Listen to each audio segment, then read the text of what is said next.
Hello everyone, and a very big welcome to Cool Fossils and Hot Climate Facts for Earth Day 2021. My name is Emma. And I'm Geraldine. And we work in the Education Department at the National Museum of Ireland Natural History. And we are really excited to be joined by the Rediscovery Centre for today's event. We want to say a big hello, first off, to all the primary schools and homeschools that have joined us today from all over Ireland. Right now, you are watching a pre-recording, but towards the end of today's event, we will be live in the museum to take your questions. So please do pop all of your questions into the comments on YouTube and Facebook, and we will try our best to get through as many as we can before the end of the event. So what is today's event all about?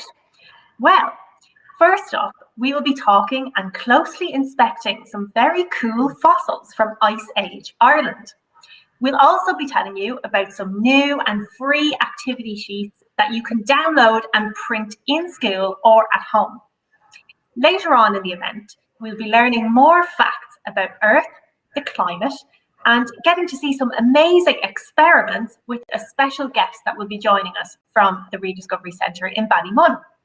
So please stay tuned right until the end. But before we start excavating fossils to look at, Geraldine, when was the last ice age? That is a very good question, Emma, and you may be surprised with the answer. So the last ice age began 2.5 million years ago. And guess what?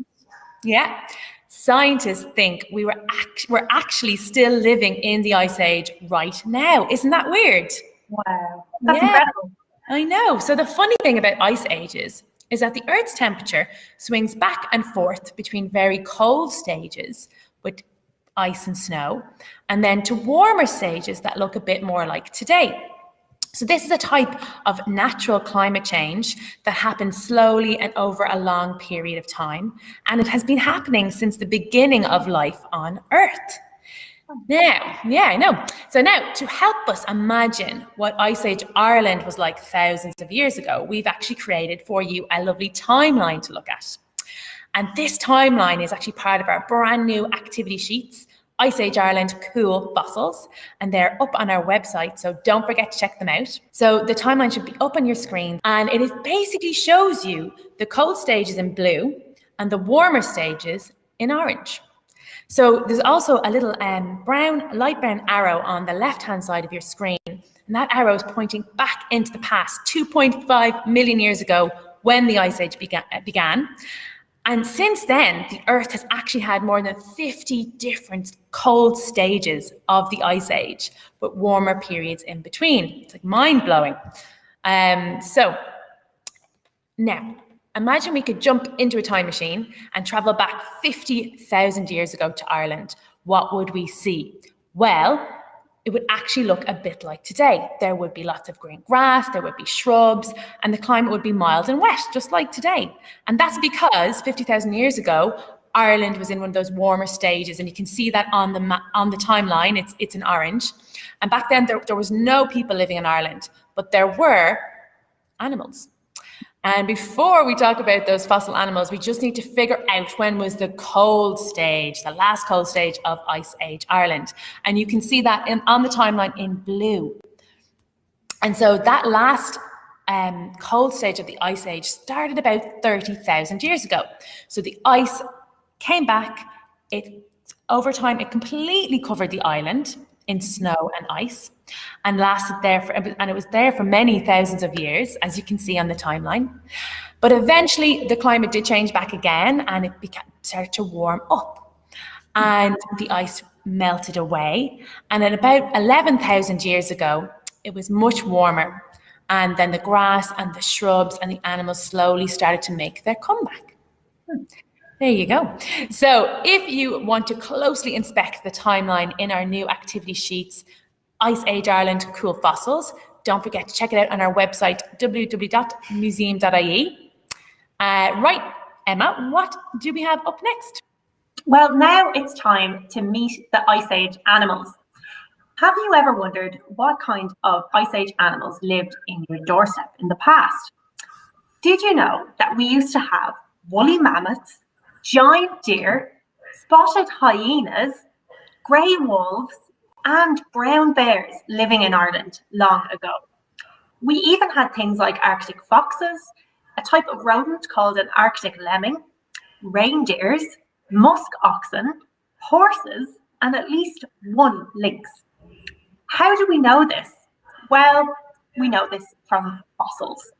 And a fossil is the remains of an ancient animal. And all of these different types of fossils I listed there can be found in the museum. It's important to say we have fossils for all the different types of animals, such as birds, insects, reptiles. We don't know what kinds of these animals lived here in Ireland during the Ice Age, as the fossils to prove it haven't been found yet. We do have a single bone of a goose that was found in a cave, which dates back to over 30,000 years ago. Now it's time for our first video though, and fossils of this extinct animal have been found in every single county in Ireland, maybe even near your own home or school. Sit back and relax as you learn about the giant Irish deer.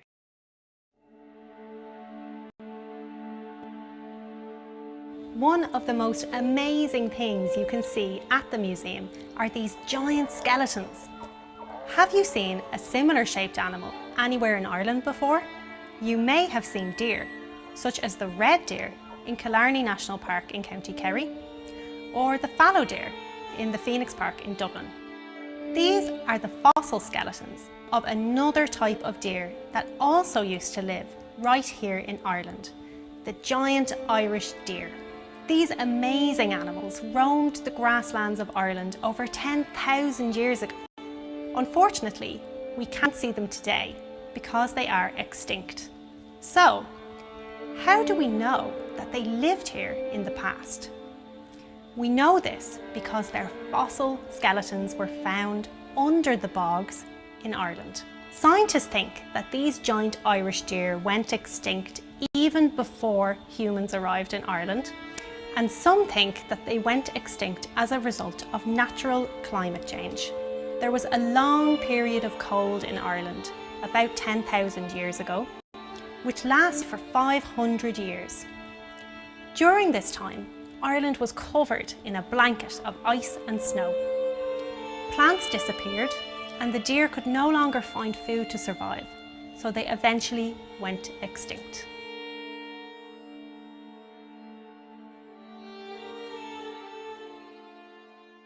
Hope you enjoyed learning about the extinct giant deer. If you have any questions at all about the deer, please pop them into the comments and we'll try and answer them later during the live Q&A. So I'm very excited now to introduce you to one of the most famous of all Ice Age animals. It's the woolly mammoth. And as you heard earlier from Emma, they even lived here in Ireland long ago. So on your screens now, there is a very old painting of a woolly mammoth. And as you can see, they're a type of an extinct elephant, and it was covered in this lovely fur. And that was actually an addition to help it survive in those very cold temperatures. And now we have another image on your screen, and it is of a map of Ireland. And this is going to show you where people have found woolly mammoth fossils in Ireland. So as you can see, there is a woolly mammoth fossils have been found up in the north in County Antrim, in the Midlands in County Cavan, and in the south in County Waterford and in County Cork. And when did these animals actually live in Ireland though? So that's a good question. So they lived during the warmer periods of the Ice Age. Remember those bits in orange on the timeline? So So they lived then, and some of those fossils have been dated, and some of the ones in the north date back to nearly 100,000 years ago. So that's really old. And then some of the south, fossils from the south in Cork and Waterford have dated back to about 35,000 years ago. Isn't that really cool? So we actually have another image for you now, which is of Irish woolly mammoth tusks and teeth that are on display in the museum. So the tusk, the long tusk in the picture, was actually found over 125 years ago by a fisherman. And he found it in Waterford Harbour at the mouth of the river in 1895. And as it happens, the fishermen sold it on to taxidermists, who you might remember or you might know are people who create the stuffed animals that are in the museum. And this taxidermist was working closely with the museum and sold the tusk then to us in August of 1895, or to the museum. We weren't alive back then. So that's where the tusk comes from. And then the two teeth that you can see beside it were from a different woolly mammoth, and they were excavated from Castlepook Cave in County Cork in 1906. And so now I actually have something very cool to show you. It's very heavy, and that's because it is, dun, dun, dun, this is a real woolly mammoth fossil tooth. And now this is not from a woolly mammoth, an Irish woolly mammoth. This is actually from a mammoth that would have lived in a place called Hungary in Eastern Europe about 40,000 years ago. Yeah, so, and guys, it's really heavy because it's fossilized. It's been basically turned to stone. It feels kind of cool to touch as well, as in like cold. And it's also smooth in areas, but also kind of knobbly in other areas. It's really cool to touch. And if I just turn it like this way, you'll see this is the root here. This would have been inside of the gum of the animal, of the mammoth. And then this part here is basically the surface of the tooth. And they would use that to eat their food or grind up and chew their food. Any ideas what a woolly mammoth would like to eat? Well, they are herbivores, which means they only eat plants. And so their favorite foods were grasses, shrubs, mosses, and even flowers. So that's what woolly mammoths eat. I'm going to put this very cool tooth back down now because it's super heavy. So I hope you enjoyed seeing that. And the last thing I want to say, one of the last things I want to say about the woolly mammoth is, when did they go extinct in Ireland and why? Well, they went extinct in Ireland basically because of this natural climate change that we talked about earlier.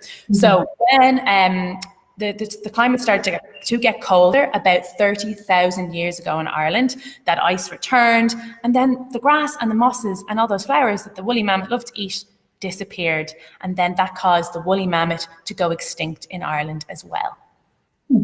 So I hope you enjoyed learning about the woolly mammoth, but would you like to draw your own mini mammoth? And that is just up on your screens now, so hopefully you will enjoy doing that when you get to have a look at those activity sheets. So I think it's now time for our next video. You may be surprised by this very cool Irish fossil.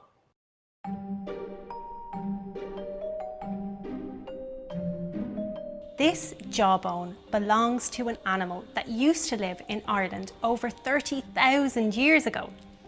Look at those sharp teeth. This is a fossil which was found in a cave in County Cork, and it belonged to a spotted hyena, like this one, from modern-day Africa. Ireland was once home to hyenas, brown bears, and even woolly mammoths. At the museum, we have evidence that all of these animals once lived in Ireland. They came to Ireland by walking from Europe. Back then, the sea levels were much lower, and that meant there were land bridges between neighbouring countries. When the sea levels rose over many thousands of years, Ireland became cut off from other countries. When the climate changed during the Ice Age, many of these animals could no longer survive in Ireland and were unable to move back to warmer parts of Europe. This is how many of these animals became extinct.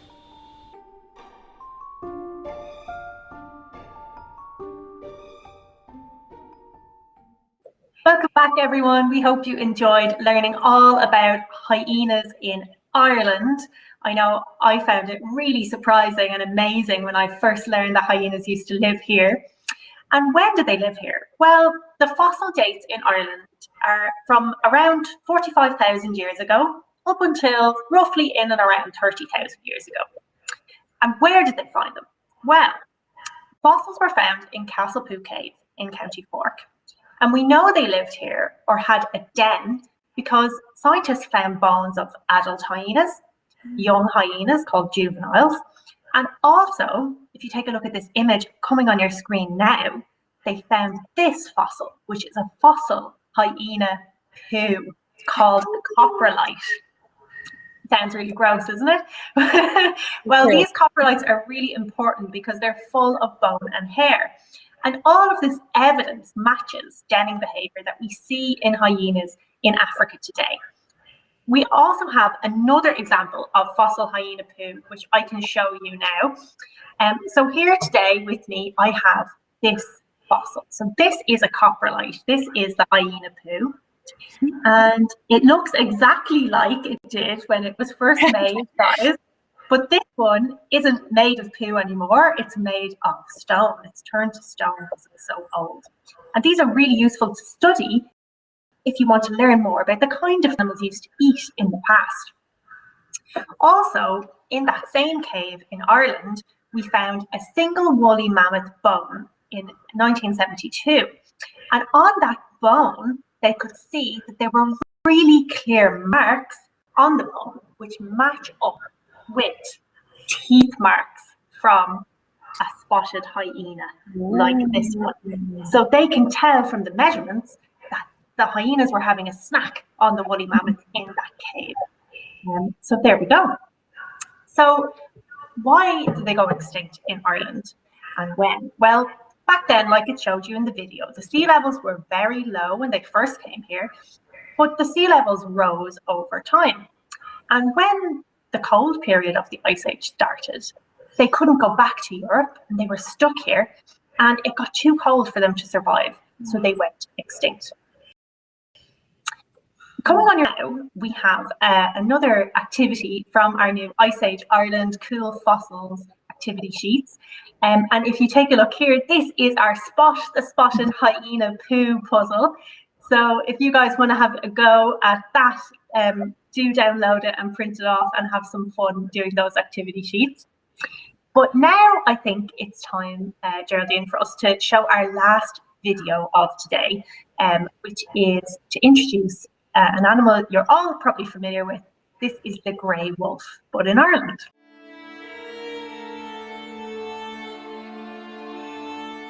When we think of extinction, we imagine animals that are extinct throughout the world and can no longer be found anywhere today. But did you know that an animal can be extinct from just one part of its natural range? This happens when an animal becomes extinct in one area, but can still be found in other areas. This is called local extinction. This animal is called the grey wolf. And although it can be found in other parts of the world, it has become extinct in Ireland. Did you know that wolves used to live in Ireland? The Irish word for wolf is mac tíre, meaning son of the land.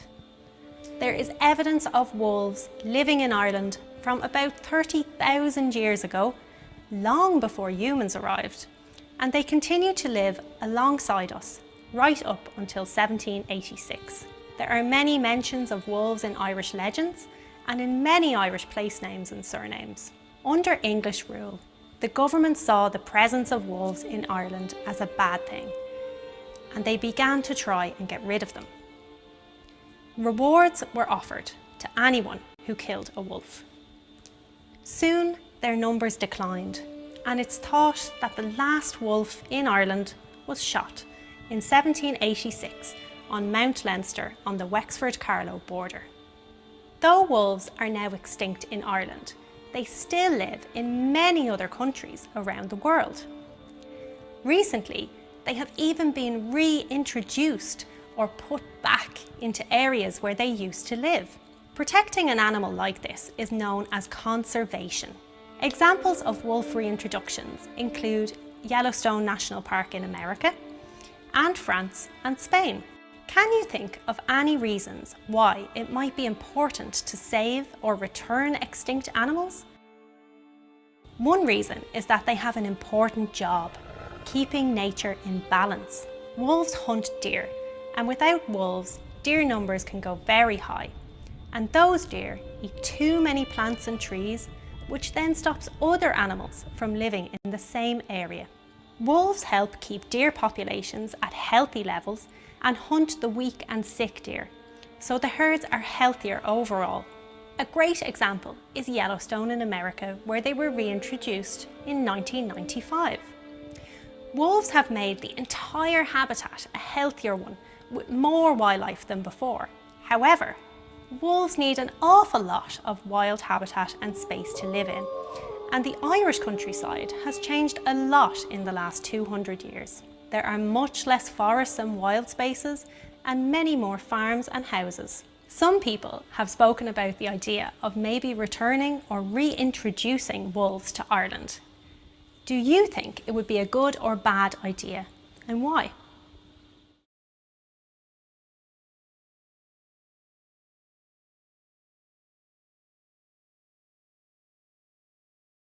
So welcome back, guys. We hope you enjoyed learning all about wolves in Ireland in that video. And when did they live in Ireland?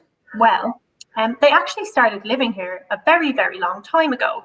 There's evidence of wolves living in Ireland from in and around 30,000 years ago. And one of the fossils is 27,000 years old.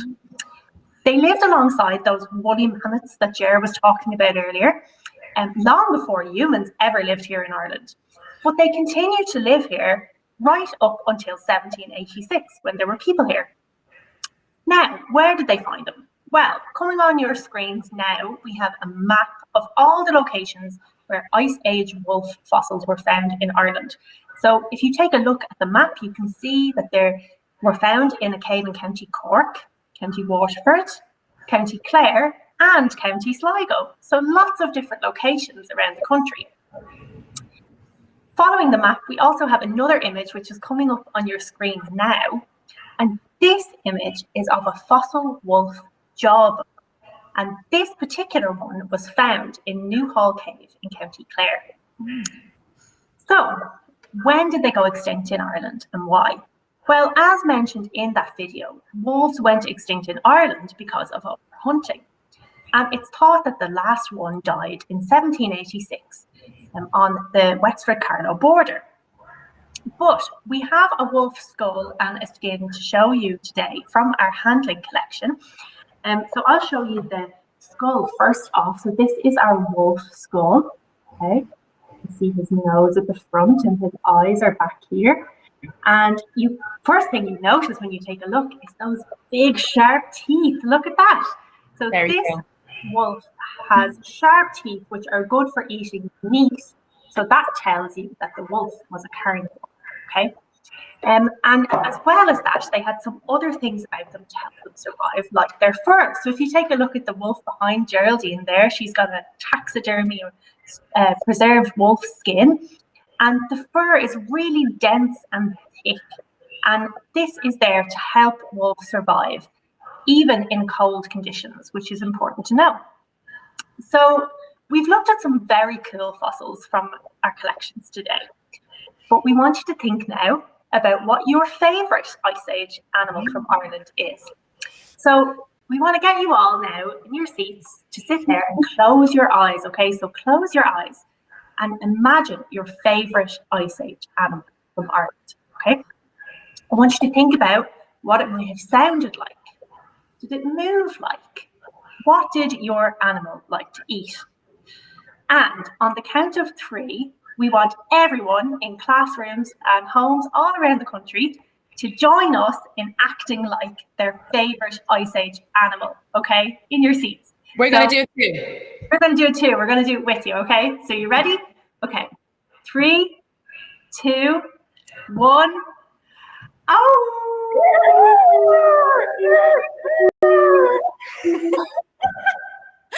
Oh, that was a great wolf, Emma. I love your woolly mammoth, Ger. It's very accurate. I love it. Yeah. So guys, I hope you had fun doing that. It's nice to move around sometimes. But today, okay, we've discussed lots of different stuff, okay? But one of the things we've talked about is how animals can become at risk of going extinct, or endangered is another word for that. And it happens for lots of different reasons. So they could be hunting, it could be from pollution, it could be from habitat loss or, losing the places where they like to live. Or a really big one is as a result of climate change. So we've talked about that. Some of the Ice Age animals went extinct because of climate change. But Geraldine, I wonder, can you explain to us what is the difference between the natural climate change, like what happened during the Ice Age, and the climate change that's happening today? Yeah, good question, Emma. So today, scientists have discovered that the Earth's climate is warming very quickly, and it's because of human activity. So basically, over the last 250 years, we have evidence now that because people are burning fossil fuels such as coal and oil and gas, this is releasing gases like carbon dioxide, the atmosphere. And this is causing a rapid warming of the Earth. And we call this type of climate change the climate crisis. So remember, that's a good way. So there's a different name for it. So the natural climate change happens much more slowly and gradually over a long period, while the climate crisis is happening much quicker, and it is due to this human activity and the releasing of CO2 or carbon dioxide into the atmosphere. Okay, guys, to help us learn a little bit more about the climate crisis, global warming, and the rising levels of carbon dioxide, we have a very special guest today from the Rediscovery Centre in Ballymun. Please welcome Head of Education, Sarah Clear. Hey, Sarah, how's it going? Hi, everyone. Hey. Thank you so much for joining us today, Sarah. How are you keeping? Really well. We're absolutely delighted to be here today. I'm part of this event. It's very exciting. Brilliant. Well, we're very excited too. So thank you so much for joining us. Now, could you tell us a little bit more about the Rediscovery Centre, please, so that all the boys and girls around Ireland can learn more about it? So the Rediscovery Centre, we're the National Centre for the Circular Economy. And what we do is we try and teach people about how to be better for the environment. And we also do a lot of education as well, where we do workshops all about things to do with science, technology, engineering, math, and of course the environment. And it's all about really fun, hands-on, engaging workshops. Brilliant. Sounds great. I've been to the Rediscovery Centre before and absolutely loved it. Can't wait to go back again. And so, Sarah, I know you and the team have been super busy making a brilliant new video and resources for the Earth Day event. Can you tell us a little bit more and what we can expect to see? So we were really excited to do our video today. So our video is showing 3 different experiments. The first experiment is all about how carbon dioxide levels can lead to increases in global temperatures and global warming.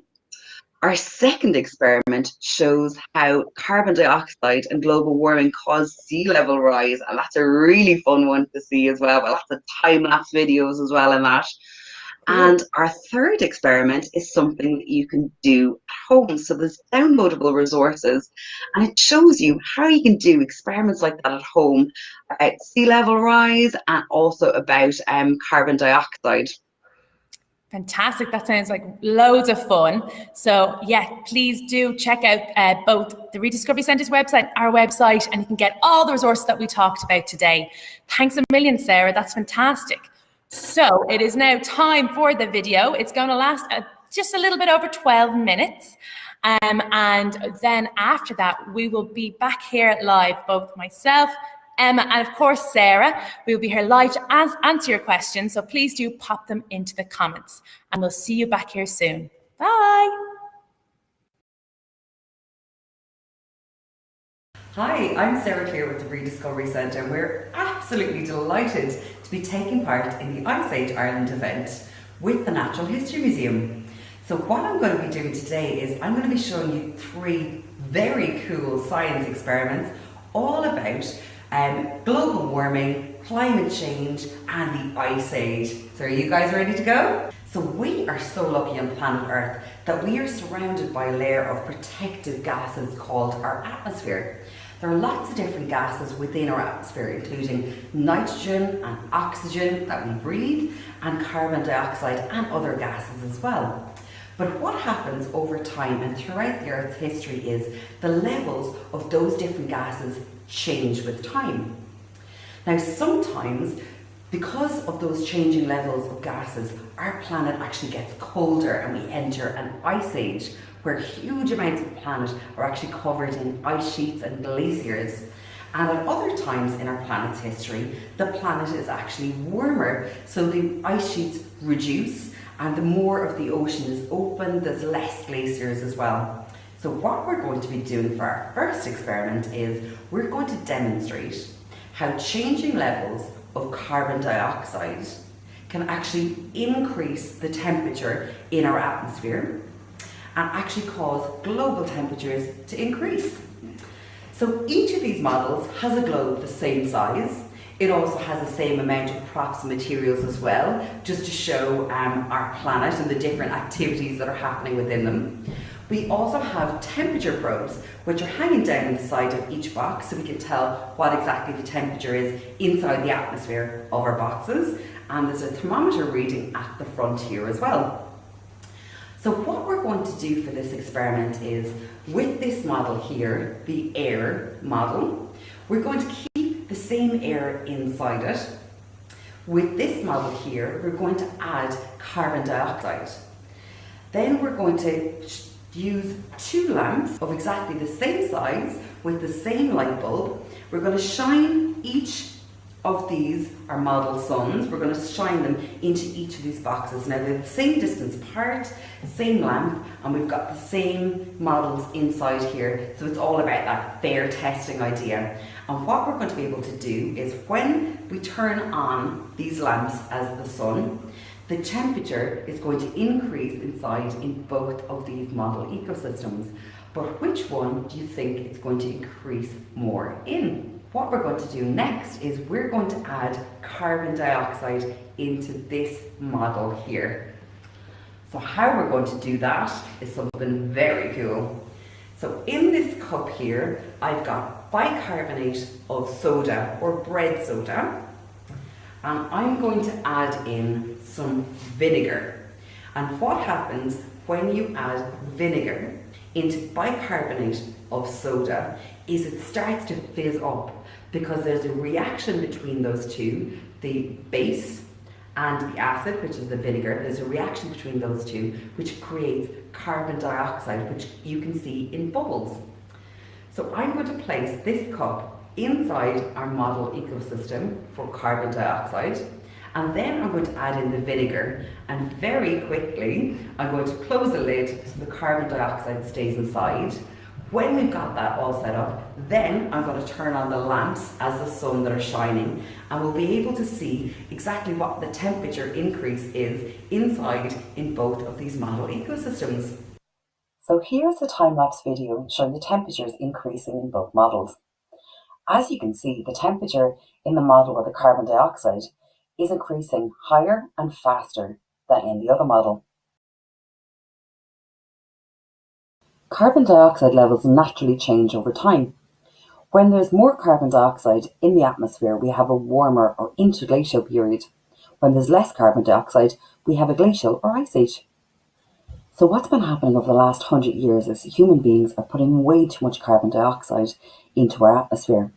This increase in carbon dioxide is causing temperatures around our planet to increase. So we saw in the last experiment what happens when we get an increase in carbon dioxide is that the temperature of the air actually increases.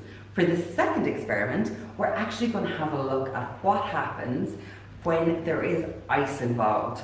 So we're going to be looking at a model of the ice age, and when the carbon dioxide levels are increasing, what actually happens to that ice.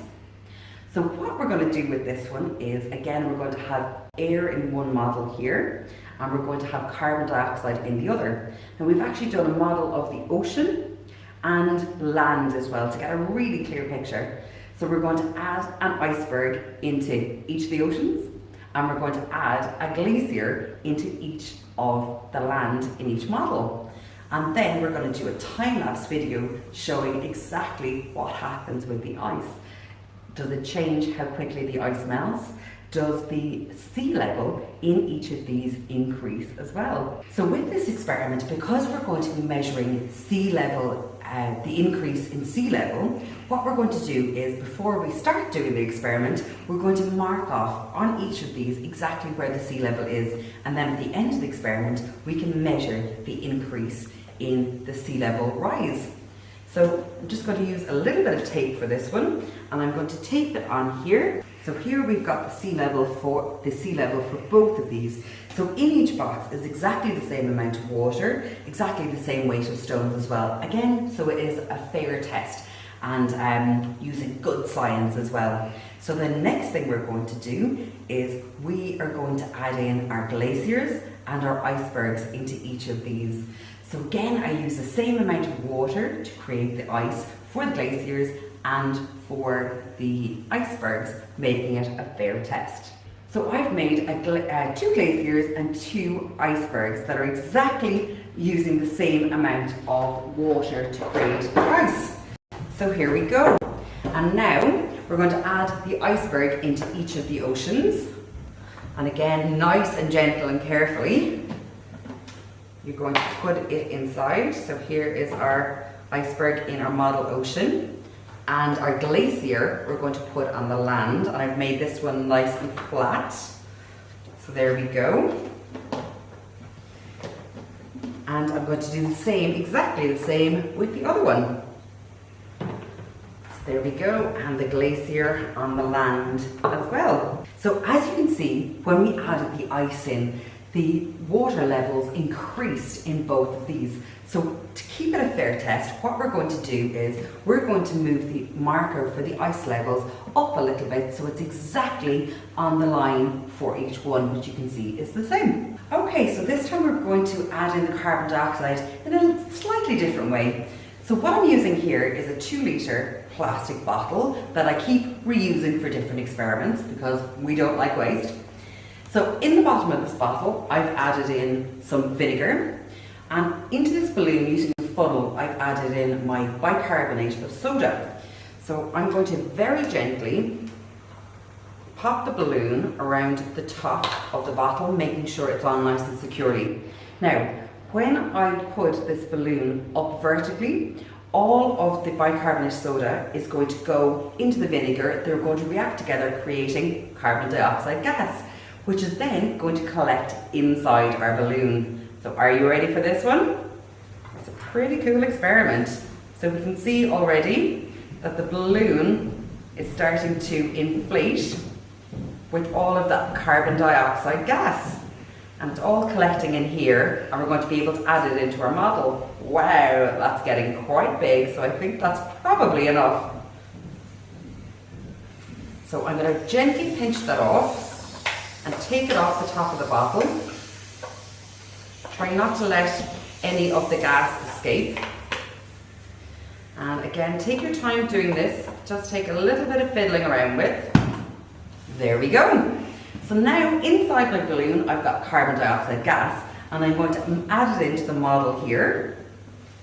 So very gently letting it go and keeping the lid on as much as possible so the gas doesn't escape.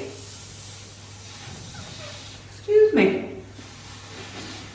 So again, all the carbon dioxide gas is going inside our model here, and then very quickly close the lid. So now, inside here we've got our glaciers, we've got our icebergs, and I'm going to turn on the sun and we'll watch what happens to the sea ice, and we're going to do a time-lapse video demonstrating this. Wow, I wonder what's going to happen.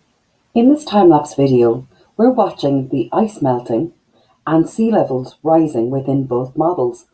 But you'll notice that in the model with the carbon dioxide, the sea level and ice melt is much faster than in the other model. The last ice age was from 27,000 years ago until 11,000 years ago.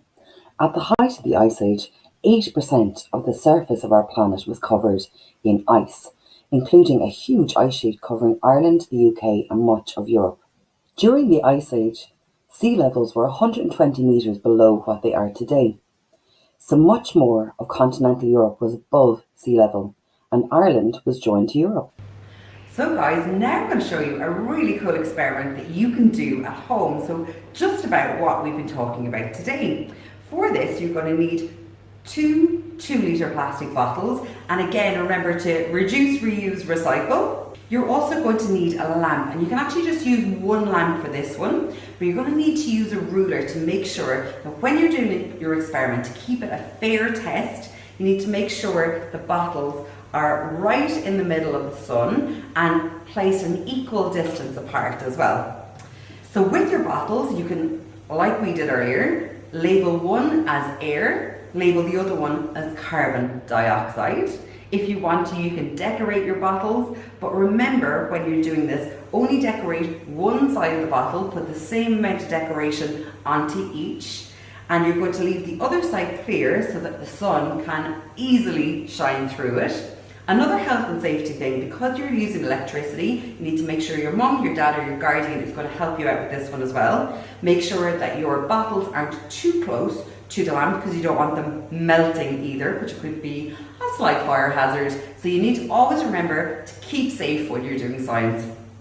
So with your two bottles, when you've got them decorated up, how you're going to put carbon dioxide into one of them is use a little bit of bicarbonate of soda and then add in some vinegar to the bottom of it and close up the cap really tightly. You can put in a thermometer into it, or you can even pop in an ice cube. And the way, if you want to set up the experiment like that, what you'll need to do is you'll need to cut off the top of the bottle of each of your bottles in exactly the same place. Do it nice and slowly. Then you're going to put in a thermometer inside it or an ice cube inside it, and then seal up the bottom as well, so to make sure that none of the gases are going to escape. And then you can do your experiment by adding in the vinegar into the top of your bottle. It's a really fun science experiment, and full details of how to do this are in the attached download, so you can do this experiment at home or in school.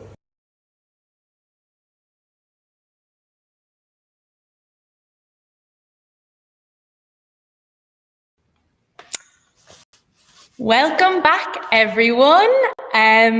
We hope you enjoyed that video, or the last few minutes. We are now live in the museum, and we're here to answer all your questions. So hello, a happy Earth Day to everyone.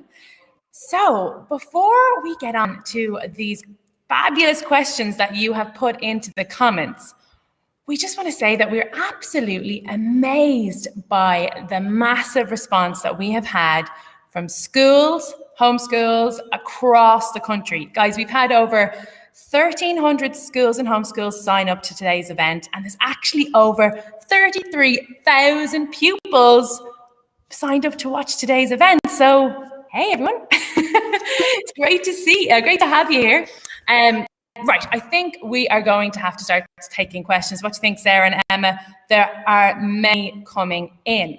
So, I think we'll actually start, and we've just seen a fabulous video from the Rediscovery Centre with Sarah, and we saw your wonderful experiments, but there were some questions coming in, Sarah, and it's about basically how can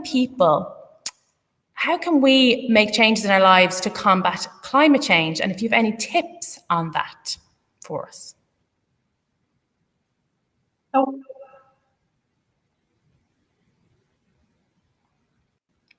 I think your Sarah is muted, Gavin. Okay, I think that's working now. Always technology issues. That's a great question that was coming in, and from quite a few people as well. So what we can do in our own lives, in school and in our families to combat climate change is we can save energy, not waste energy. So when we're leaving a room, make sure we're turning off the lights, making sure our TVs and devices aren't on standby because that's still using energy. We can also make sure to reduce the amount of waste that we're making, because when we throw things away into landfill, what's happening is that's releasing greenhouse gases as well. And another thing we can do is we can recycle, because by recycling one aluminium can, it saves enough energy to power television for 3 hours.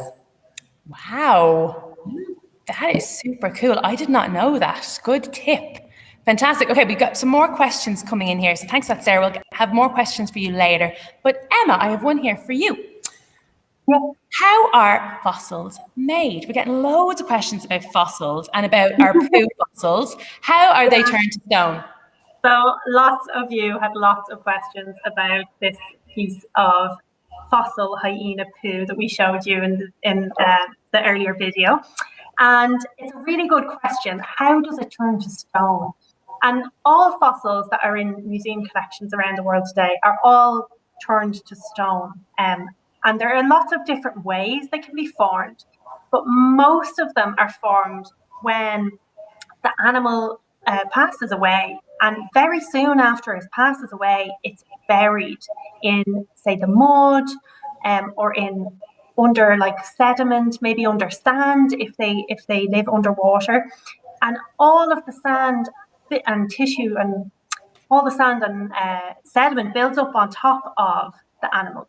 And that basically stops other animals from eating it. So it's kept intact all in one piece. And over time, all of this like builds up on top of it, and you end up with a lot of pressure and a lot of weight on top of it. And eventually it builds up so much that it hardens into rock. And that is how we end up with fossils that have turned to stone. So there you go. Wow, cool. Really interesting.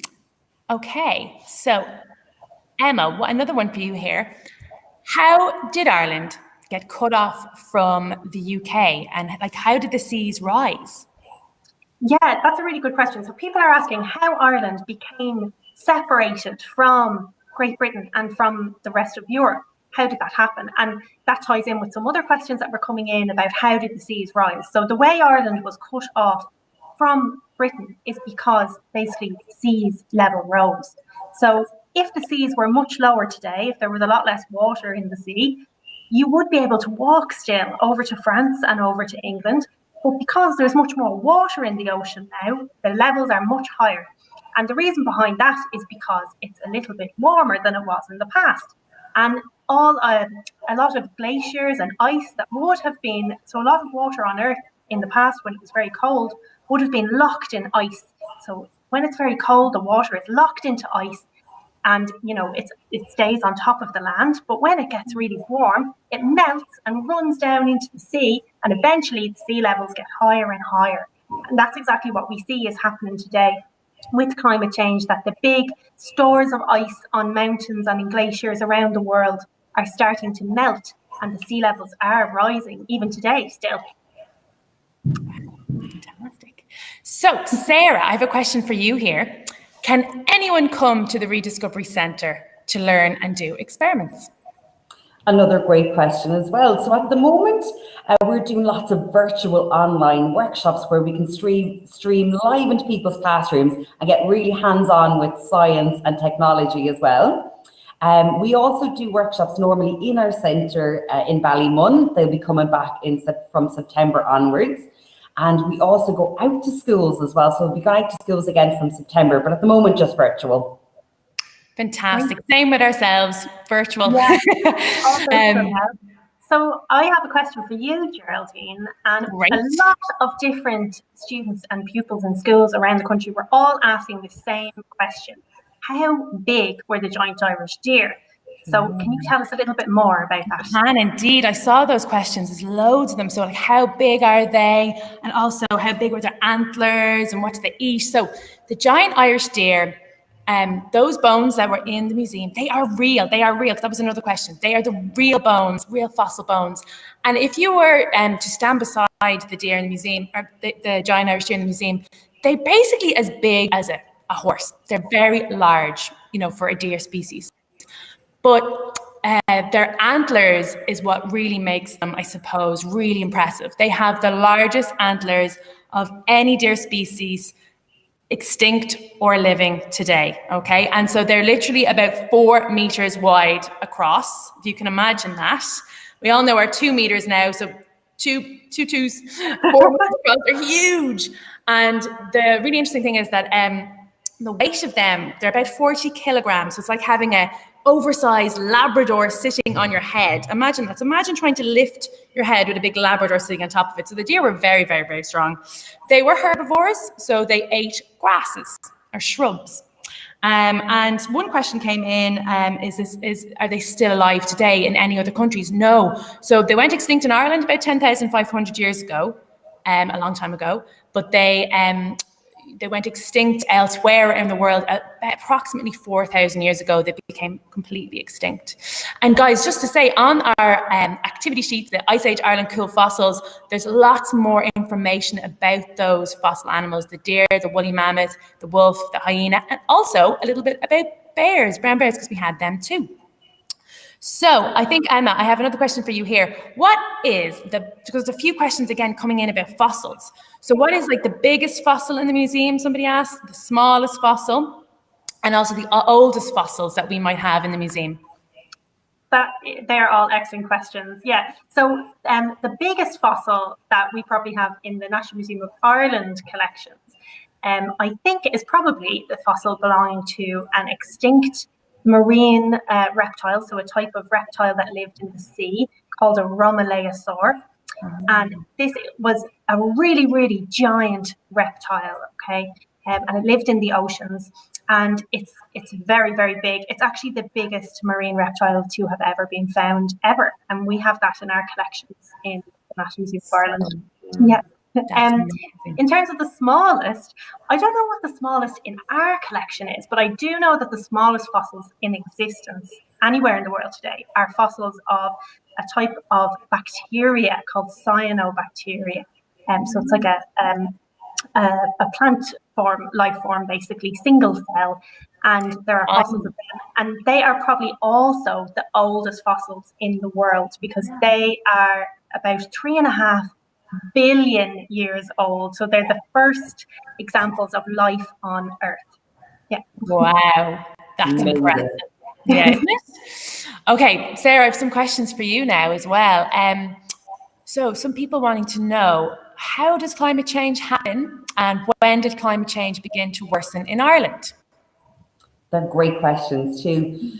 So climate change that's caused by humans has been happening for about 100 years, and it's because of all the greenhouse gases that we're sending out. So things like burning coal and oil, also using petrol and diesel cars, and sometimes from landfills and things like that.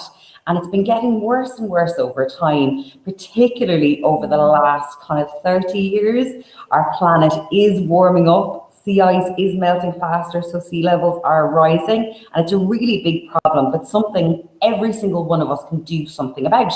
So by reducing our energy, thinking about what we're doing and how we're living.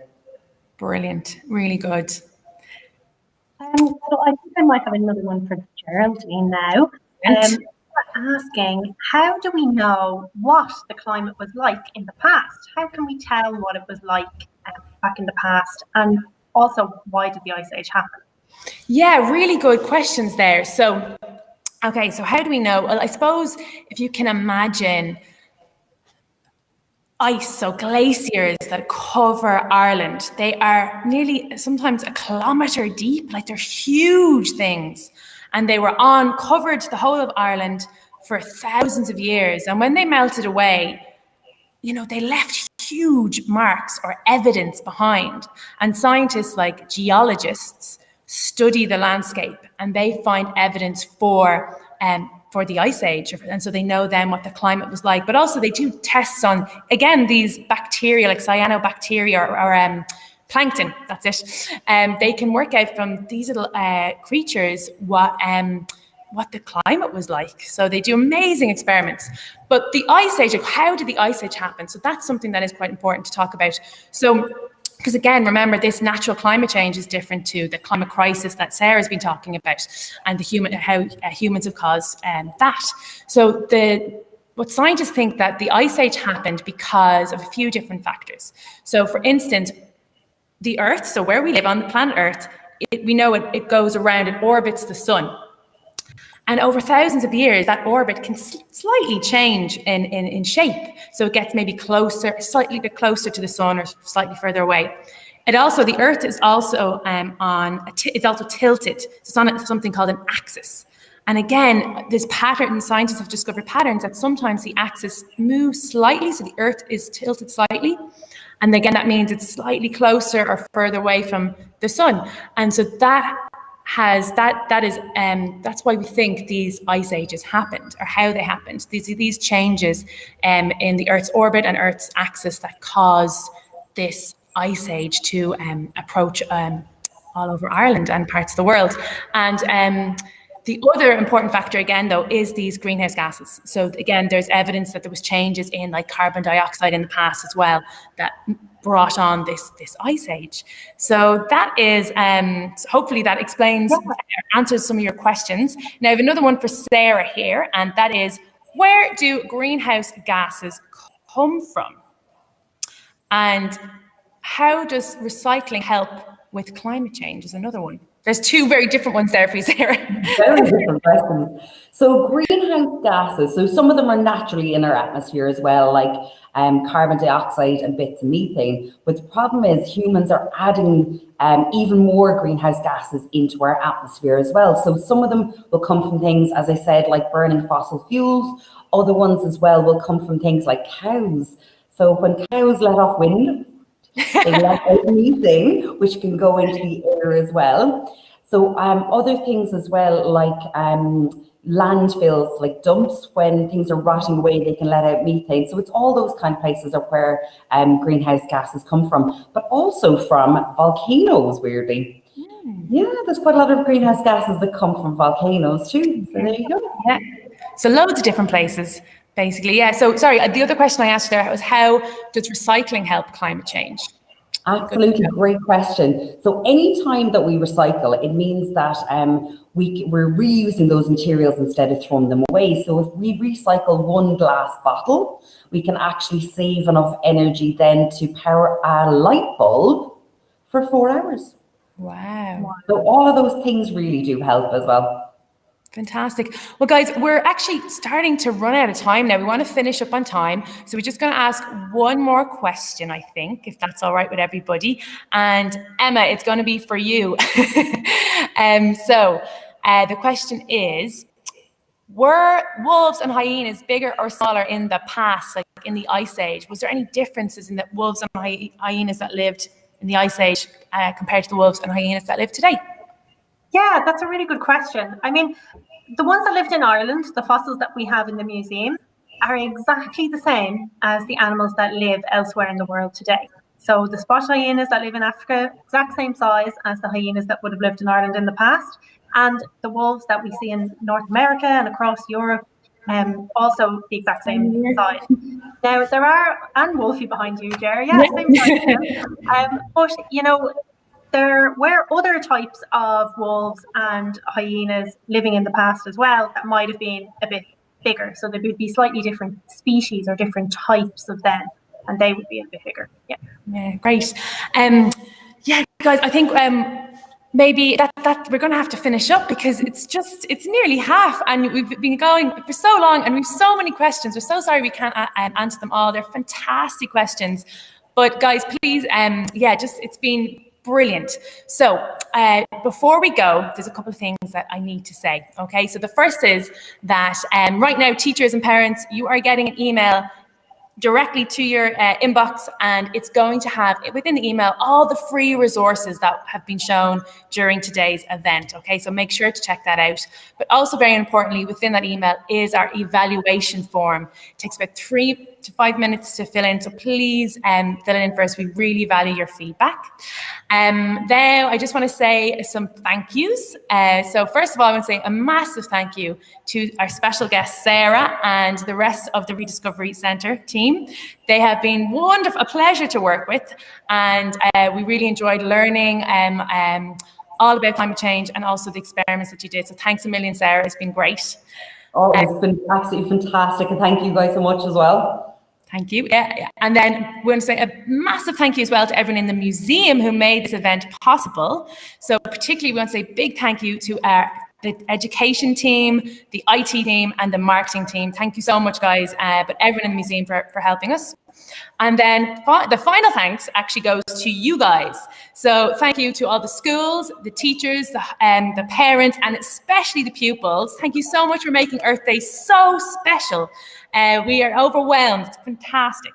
And the last thing I just want to say is please check out our website, museum.ie. We have lots of free activities and resources there. for our 4 museum sites. So we've got natural history, we also have archaeology, decorative arts and history, and of course our Country Life Museum in Mayo. So if you check out our website, we have loads of resources there. But if you want to make it easy for yourself, why not subscribe to our museum's newsletter or our social media channels, and you'll get all that info straight to you. So thanks again, guys, and that's all, folks. So we'll hopefully see you again soon, right here online for more events. Okay.